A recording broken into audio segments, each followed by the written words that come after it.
यह 12वीं सदी का समय था।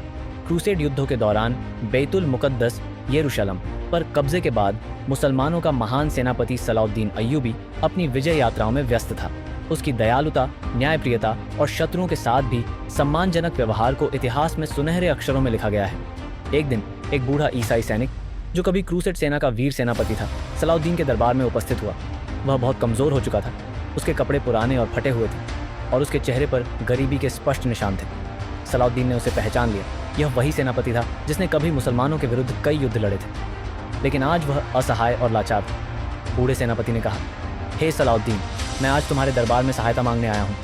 समय बदल चुका है, मैं युद्ध हार चुका हूँ, मेरा सब कुछ लुट चुका है और अब मेरे पास न धन है, न सम्मान और न ही कोई ठिकाना। सलाउद्दीन ने मुस्कुराकर कहा, तुम मेरे शत्रु रह चुके हो, फिर भी मुझसे सहायता की आशा रखते हो? बूढ़ा सैनिक बोला, हाँ, क्योंकि मैंने सुना है कि तुम न्याय करने वाले और दयालु शासक हो।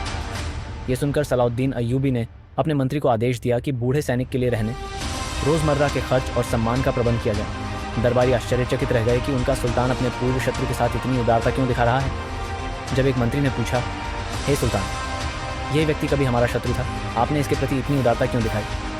सलाउद्दीन मुस्कुराकर बोले, यह सत्य है कि यह हमारा शत्रु है, लेकिन वह युद्ध का समय था। अब जब यह कमज़ोर और असहाय है तो हमारा कर्तव्य है कि हम इसकी सहायता करें।